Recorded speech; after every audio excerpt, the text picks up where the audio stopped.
Good evening বন্ধুরা। আজকে উড়িষ্যা রাজ্যতে একটা পর্ব আছে, ওর নাম হচ্ছে চিত্ত অমাবস্যা। তো এই অমাবস্যাতে ওরা ভাত রাত্রে খায় না, কি আঁশ বেশি খায় না, কতজন খায় কতজন খায় না। তো আজকে আমিও খাইনি। তো আজকে ওরা চাল আর নারকোল দিয়ে এক রকমের পিঠা বানান। কালকে অনেকজনের বানানো হয়ে গেছিল। তো আজকে যখন আমার কানে গেছে, তো মেয়েও নাই, মেয়ে তো শ্বশুর বাড়ি চলে গেছে। তা তাই আমি ভাবলাম তাহলে আমি একটা নারকোল আর ৩০০ মতন চাল ভিজিয়ে দিয়েছিলাম। তো এটা একটু বেশি সময় ভিজবে। আমি কাজকর্ম শেষ করে সেই ৩:৩০ ৪টার সময় বেটেছি। তারপরে সন্ধ্যার সময় চলে আসলো মেয়ে, নাতনিকে ছেড়ে দিয়েছে। তো আমি এই তাড়াতাড়ি মানে ভাবলাম কি মেয়েটা বোধহয় খাবে। ও মার্কেটে চলে গেল নাতনিকে ছেড়ে দিয়ে। তো দেখুন আমি কেমনি বানিয়েছি। আগে নারকোল চালকে বেটে দিয়েছি, ৩ ঘন্টা রেখে দিলাম।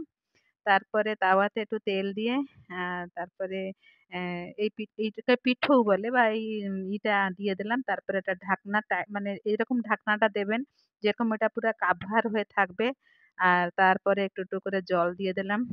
আর এইটা মানে জলটা দেওয়ার পরে পিঠেটা এক সাইড হবে, ২ সাইড হয় না। তো পিঠেটা ওর মধ্যে সিদ্ধ হবে।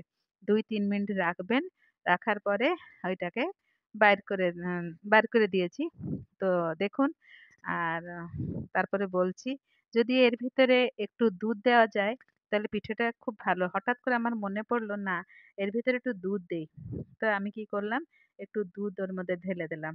তো দুধ দেওয়ার পরে পিঠাটা যেরকম আরো একটু টেস্ট লাগলো। আপনারা যদি দুধটাকে ভালো করে জাল দিয়ে, আমি রেখেছি, আমি কালকেও বানাবো। তো দুধটাকে ভালো করে জাল দিয়ে আমি ওর ভিতরে একটু দুধ দেবো। আমি এটা কাঁচা দুধ দিয়েছি।